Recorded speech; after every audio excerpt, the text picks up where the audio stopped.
America में green card मिलने में हो रही देरी अब केवल आम लोगों की परेशानी नहीं रही, बल्कि अब इसका सीधा सीधा असर कॉरपोरेट लीडरशिप पर भी पड़ता नजर आ रहा है। मेट्रो अटलांटा ट्रांजिट अथॉरिटी के सीईओ को सिर्फ इस वजह से इस्तीफा देना पड़ा क्योंकि उनका वर्क परमिट एक्सपायर हो गया था।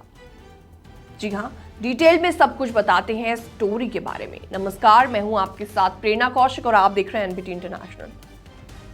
तो आपको बताते हैं कि यूएस ग्रीन कार्ड बैकलॉग के उस असर के बारे में जो कि काफी लोग जिससे परेशान नजर आ रहे हैं, जो अब अमेरिका की बड़ी कंपनियां और पब्लिक सिस्टम पर भी साफ साफ दिखने लगा है।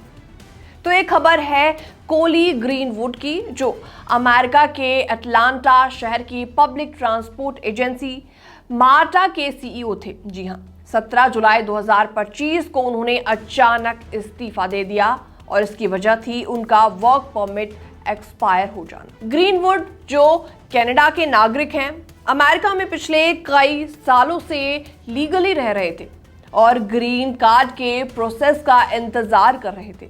लेकिन जिस ग्रीन कार्ड की डिलीवरी जल्द आने वाली थी, उसकी देरी ने उनकी नौकरी ही छीन ली। जी हाँ, उनका एम्प्लॉयमेंट उनसे छीन लिया गया।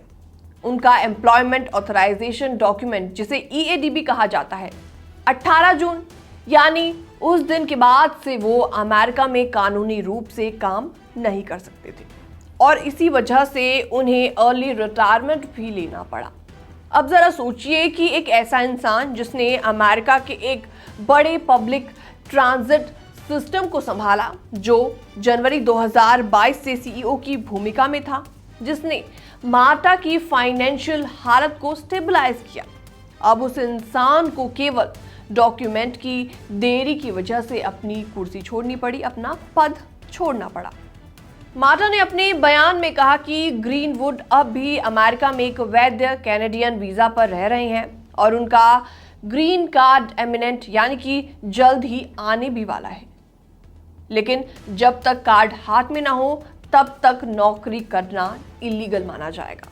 ग्रीनवुड ने खुद मार्टा बोर्ड और बाकी सभी एग्जीक्यूटिव नेताओं को अपनी स्थिति के बारे में बताया और अधिकार रोंडा एलन को ट्रांसफर कर दिए। जी हाँ, जो मार्टा की चीफ कस्टमर एक्सपीरियंस ऑफिसर है। इस दौरान मार्टा ने काफी ज्यादा इमोशनल स्टेटमेंट भी दिया, जिसमें कहा गया इमिग्रेशन प्रक्रिया बहुत ज्यादा लंबी होती है और इसका असर मिस्टर ग्रीनवुड के प्रोफेशनल और पर्सनल सफर पर पड़ रहा है। तो ये कोई अकेला केस नहीं है, आपको बता दें।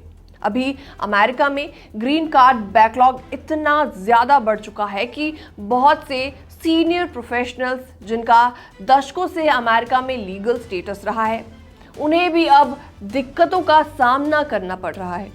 कुछ लोगों की नौकरियां चली गई हैं, कुछ को प्रमोशन नहीं मिल पा रहा और कुछ को यूएस छोड़कर वापस अपने देश लौटना पड़ रहा है, जो कि उनका मूल देश है। तो इमिग्रेशन टाइमलाइन सिर्फ अब वेटिंग की बात नहीं रही, बल्कि ये सीधे सीधे अमेरिका की कंपनियां, पब्लिक सिस्टम और इकोनॉमी को नुकसान पहुंचाने लगी है। मार्टा जैसी संस्था जहां रोज लाखों लोग ट्रैवल करते हैं, वहां सीईओ का अचानक इस्तीफा देना एक बहुत बड़ा झटका है और इससे ये साफ होता है कि अमेरिका की इमिग्रेशन पॉलिसी में सुधार की कितनी ज्यादा जरूरत है। आपकी इस मुद्दे पर क्या राय है? कमेंट सेक्शन में आप अपने विचार रख सकते हैं। बाकी तमाम अपडेट्स के लिए बने रहिए एनबीटी इंटरनेशनल के साथ।